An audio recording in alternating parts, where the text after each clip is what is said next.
ऐसा फॉर्मेट है, कभी अंदर जा रहे कभी बाहर जा रहे। This goes long back. अच्छा, ये बात स्टार्ट होती है 2018-19 के टाइम से। ओके। जब वो मुंबई की तरफ से रणजी मैचेस खेल रहे थे, सेमीफाइनल से पहले उनने, अजीत अगरकर उस टाइम पे मुंबई के सेलेक्टर थे, उनने बोला कि मेरी बैक में कुछ, इंडिया के सेलेक्टर नहीं थे, ओके, मेरी बैक में कुछ प्रॉब्लम हो रही है, मैं रणजी मैचेस नहीं खेल पाऊंगा, सेमीफाइनल नहीं मैं खेल पाऊंगा। मूव नहीं लगाया था?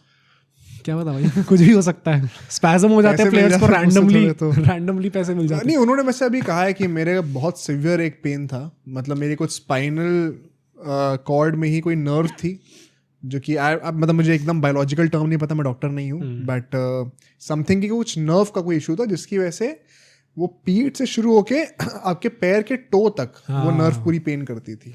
और वो बहुत डरावना होता है, बिकॉज नर्व अगर वो खराब हो गई एक बार के लिए तो फिर आप कभी खेल नहीं इररिपेयरेबल होती है। शायद कुछ ऐसा सीन था उनका, जो उन्होंने बोला, मैं मिसकोट कर सकता हूँ उनको। नहीं तो उस टाइम पे उन्होंने बोला मैं इंजर्ड हूँ, मैं सेमी नहीं खेल पाऊंगा, और अगरकर ने कहा आप हमें राइटिंग में दे दो ताकि हम इंडियन टीम को भी बोल दें कि इस टाइम पे आप इंजर्ड और आप सिलेक्ट नहीं हो सकते, अवेलेबल नहीं हो सिलेक्शन के लिए। अय्यर फिर फाइनल, वो सेमीफाइनल खेल गए। और ऐसा कहते हैं कि अगरकर के दिमाग में उस टाइम से ही है, एक इमेज अच्छी नहीं है श्रेयस अय्यर की। तो एशिया कप में जब सिलेक्शन चल रहे थे, तो गंभीर अगेंस्ट नहीं थे श्रेयस अय्यर के सिलेक्ट होने के। ये मैंने भी सुना है, पता है, कई लोग, मुझे लगता है गंभीर कितने पोलराइजिंग फिगर हैं, कितने सारे ऐसे चैनल्स हैं, क्रिएटर्स हैं, जर्नलिस्ट हैं, पब्लिक है जो कि बहुत हेलबेंट एजेंडा लेके चलती है।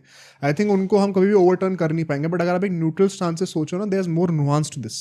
कहीं ना कहीं मुझे भी लगता है कि it's not about Gambhir, it is about BCCI and the selectors. Same goes for ये जो गिल को पुश करा जा रहा है एज द 3 फॉर्मेट। हाँ, और ये चीजें और वर्ड्स हो गई थी अगरकर और श्रेयस अय्यर के बीच में जब वो 2024 वाली बात हुई थी।